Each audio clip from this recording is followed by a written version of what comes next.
শেখ হাসিনার আমলে নির্বাচনী ব্যবস্থা ভেঙে পড়েছিল, মানুষ খুঁজছিল ক্ষোভ প্রকাশের মঞ্চ। তাই কি এমন অবস্থা?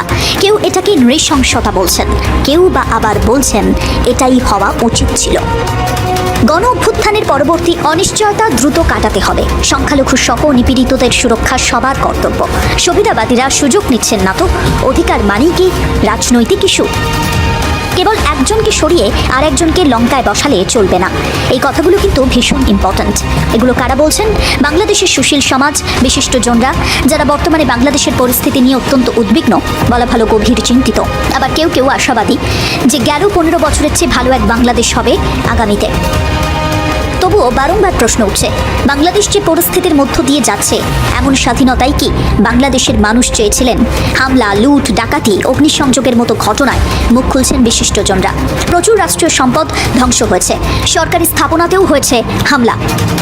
হাসিনা সরকারের পতন হয়েছে, কিন্তু তার পরবর্তী সময়ে যে নেতামন্ত্রীরা ছিলেন তাদের দুরবস্থা বলে শেষ করা যাবে না। দীর্ঘ 15 বছরের পুষে রাখা রাগ মেটাচ্ছে জনতা, নাকি সুযোগ সন্ধানী কেউ বা কারা? নেতামন্ত্রীদের কথা না হয় বাদই দিলেন, বহু সাধারণ মানুষ আছেন যারা রাজনীতির সাথে পাঁচে নেই, তাদের উপরেও হামলা চলছে। কিন্তু কেন? শেখ হাসিনার শাসনে ভিন্ন মতের প্রতি কোনো সম্মান ছিল না।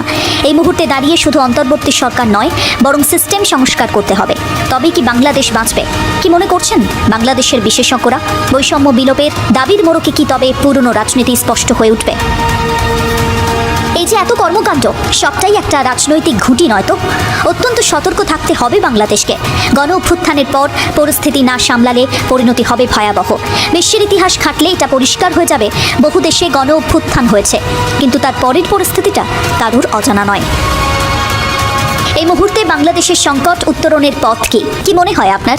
এই মুহূর্তে ঠিক কোন কোন স্টেপ নিলে বাংলাদেশ আবার স্বাভাবিক হবে? দেশের সাম্প্রতিক সহিংসতায় প্রাণহানির ঘটনায় মর্মাহত সদ্য বিদায়ী প্রধানমন্ত্রী শেখ হাসিনার কন্যা সায়মা ওয়াজেদ পুতুল। এদিকে মায়ের পদত্যাগের বিষয়ে এতদিন চুপ থাকলেও এবার প্রতিক্রিয়া জানিয়েছেন মেয়ে সায়মা ওয়াজেদ পুতুল। দেশবাসী, আপনারা যে যেখান থেকে ভিডিওটি শুরু থেকে শেষ পর্যন্ত দেখেছেন, আপনাদেরকে অসংখ্য ধন্যবাদ জানাই। প্রিয় দর্শক, যারা নতুন অবশ্যই চ্যানেলটি সাবস্ক্রাইব করে রাখুন, কারণ কিনা দেশের সকল আপডেট খবরগুলো এই চ্যানেলে আপলোড হয়ে থাকে। এখন আপনাদের এমন কিছু তথ্য শেয়ার করবো, আপনারা জানলে অবাক হয়ে যাবেন আসলে এই সরকারের কি পরিস্থিতি হতে চলেছে। বর্তমান কোটা আন্দোলন চলতেছে। এই কোটা আন্দোলনের এই যে ক্ষমতা দাবি জানাচ্ছে, একটাই দাবি, সরকারকে পদত্যাগ করতে হবে। সেনাবাহিনীর হাতে দেশটা চলে যাইতে পারে এবং সরকার পদত্যাগ করতে পারে এবং সরকার দেশ থেকে পালিয়ে অন্য দেশে চলে যাইতে পারে। আসলে এইরকম গুঞ্জন শোনা আছে, আসলে কতটুকু সত্য কতটুকু মিথ্যা এইটাই কিন্তু আজকে আলোচনা করব। তাই আপনাদেরকে রিকোয়েস্ট করতেছি এই ভিডিওটি সর্বোচ্চ আকারে শেয়ার করে দেবেন। দর্শক, আপনারা যারা নিউজ লাইভ দেখতে ভালোবাসেন, অবশ্যই এই চ্যানেলের ভিতরে চলে যান। অহরহ নিউজ রয়েছে, আপনারা দেখে আসতে পারেন আজকের আপডেট খবরগুলো।